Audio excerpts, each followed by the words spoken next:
Christmas কি শুধু একটি উৎসব নাকি এটি সেই রাতের গল্প যে রাতে ঈশ্বর নীরবে এই পৃথিবীতে পা রেখেছিলেন?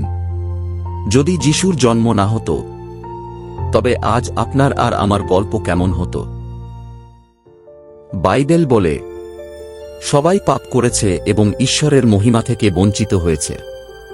রোমীয়দের প্রতি পত্র অধ্যায় 3 পদ 23। পৃথিবী অন্ধকারে ছিল, ধর্ম ছিল কিন্তু উদ্ধার ছিল না, নিয়ম ছিল কিন্তু জীবন ছিল না। যিশুর জন্ম হঠাৎ করে হয়নি, এটি ছিল ঈশ্বরের পরিকল্পনা। ইসাইয়া অধ্যায় 9 পদ 6। কারণ আমাদের জন্য একটি শিশু জন্মেছে, আমাদেরকে একটি পুত্র দেওয়া হয়েছে, শাসনভার তাঁর কাঁধে থাকবে, আর তাঁর নাম রাখা হবে অদ্ভুত পরামর্শদাতা, পরাক্রমশালী ঈশ্বর, চিরন্তন পিতা, শান্তির রাজপুত্র। মিখা অধ্যায় 5 পদ 2।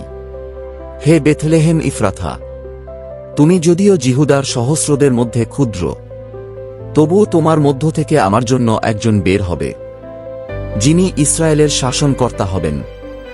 তাঁর উৎপত্তি প্রাচীনকাল থেকে, চিরন্তন কাল থেকে।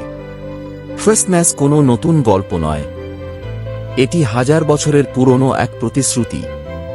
রাজপ্রাসাদ নয়, সোনার দোলনা নয়, রাজা হয়েও যিশু একটি গোয়াল ঘরে জন্মালেন। লুক অধ্যায় 2 পদ 7। তিনি তাকে কাপড়ে জড়িয়ে গোয়াল ঘরের খোঁয়াড়ে শুইয়ে দিলেন, কারণ সরাইখানায় তাঁদের জন্য জায়গা ছিল না। কারণ তিনি আমাদের উচ্চে তুলতে এসেছিলেন, তাই তিনি নিজেকে নিচু করলেন। লোকেরা বলে, আমার সবকিছু আছে, তবুও হৃদয় ফাঁকা।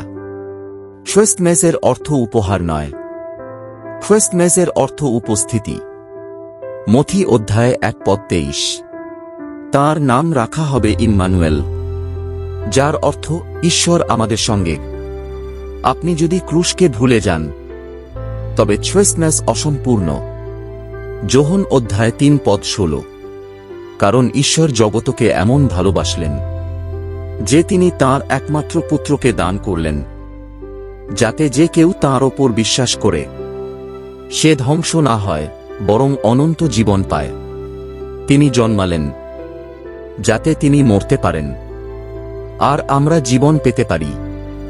আজ প্রশ্ন এটি নয় যে আপনি কিভাবে ক্রিসমাস উদযাপন করেন। প্রশ্ন এটি, আপনি কি যিশুকে গ্রহণ করেছেন?